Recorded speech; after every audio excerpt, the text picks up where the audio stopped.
my name is Susan and welcome to River Tropics. I'm coming to you from Nova Scotia, Canada here today, and on this channel I want to cover a variety of topics, mainly with gardening and creative planning. Today I have a slideshow for you of a tropical garden that Tim and I started last year. I didn't think to get videos, but as we continue working on it this year, there'll be lots of videos coming up, so stay tuned on that one.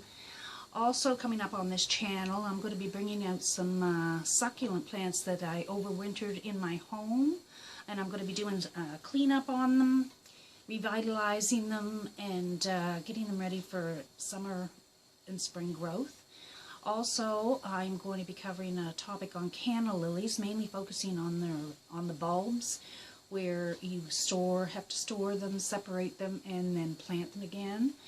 Also, if I can, I'm hoping to venture out to a garden center and maybe get a sneak peek of behind the scenes to see how things are done. So stay with me with this and hit like and subscribe.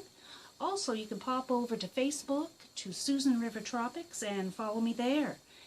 So let's get started. This is a picture of my deck with a few of my plants. An angle in the garden.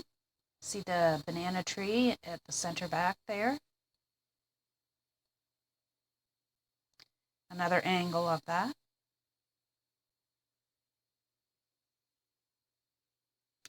A succulent you'll see in the forefront there from the Crassula family.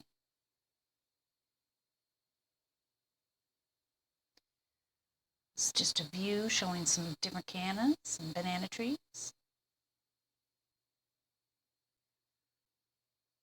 Looking down the side. Here you'll see the macho fern there. It's an absolutely gorgeous fern to keep in your garden. A little more of a close-up view there on your right-hand side. Here you see a rubber tree. The red in the center there is actually another leaf coming out, ready to emerge. This is a view after we get the grapevine pruned up. You can see my Empomia basket hanging on the pole. Foxtail fern and some cannas and Dracaena.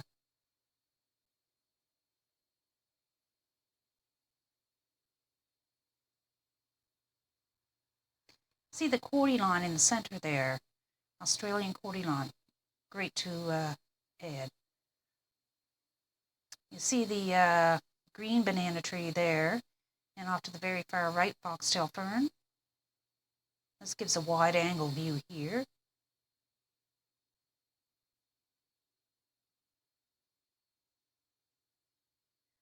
From on the deck.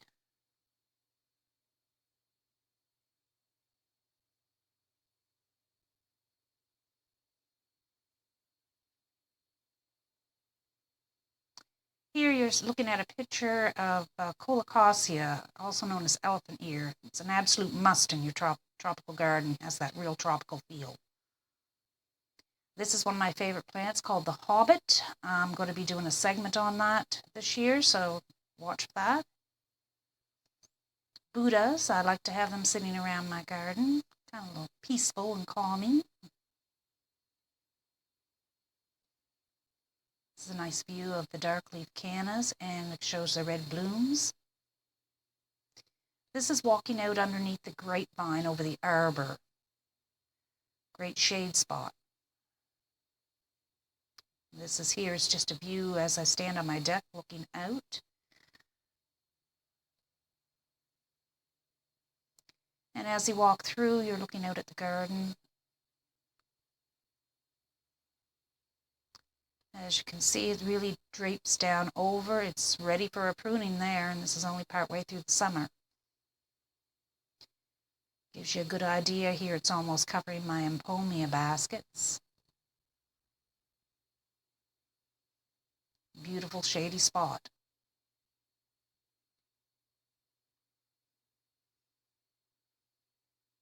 Just like a cave. This is a shamrock, oxalis, two-tone, great for down around the base of your garden. This is your standard green shamrock. It's a little white bloom. And here you have the dark purple leaf shamrock, puts out a pale lavender colored bloom. That's a quick look at the foxtail fern there.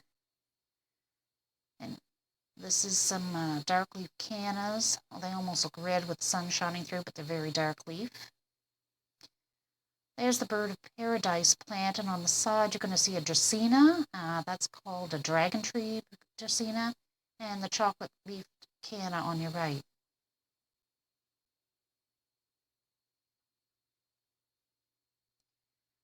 Just a few snapshots of different angles and views in the garden.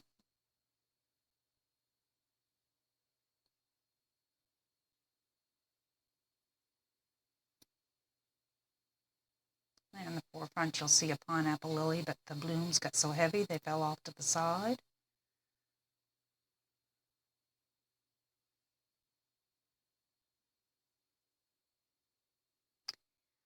This here shows how tall the cannas can get. They actually provide a shade for you.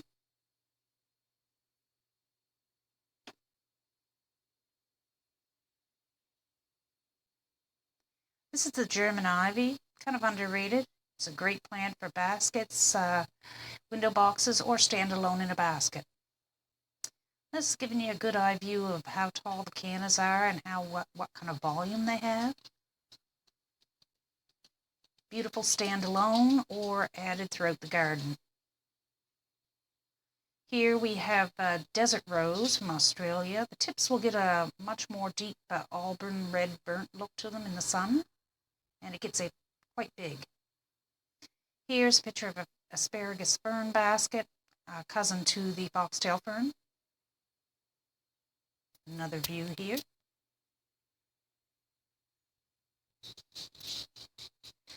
That's your foxtail there. I really like that. It's a great divider plant with the lime color as it gets out.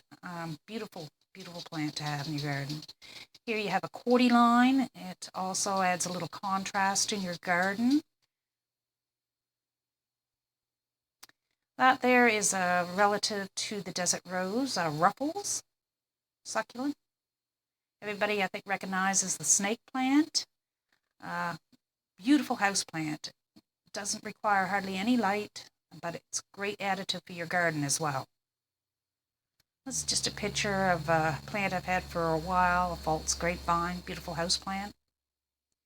This is a succulent member of the Crassula family. Same idea as the jade. This one's Hummins Sunset. Tips get bright red. This is showing a picture of green leaf, brilliant red, and the Australian Black Knight canna. They really look well together, so if you plant them side by side in your garden. Here's a picture of a eucalyptus. They're a great filler in your garden, also adds contrast color. Again, another picture of the colocasia, elephant ear.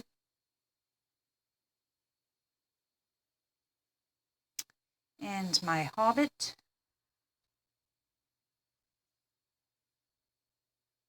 This is a flowering maple, great to tuck in around your garden, adds a little pop of color.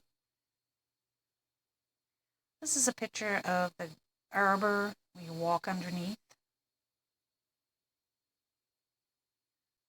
And of course my hobbit. I did say that this was one of my favorite plants here.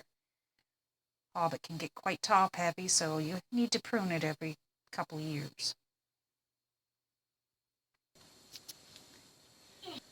Well, I hope you enjoyed the slideshow. If you have any questions or comments, please leave them down below. And don't forget to hit like and subscribe. Also, pop over to Facebook, where you can follow me there at Susan River Tropics. So until next time, everybody, have a good one.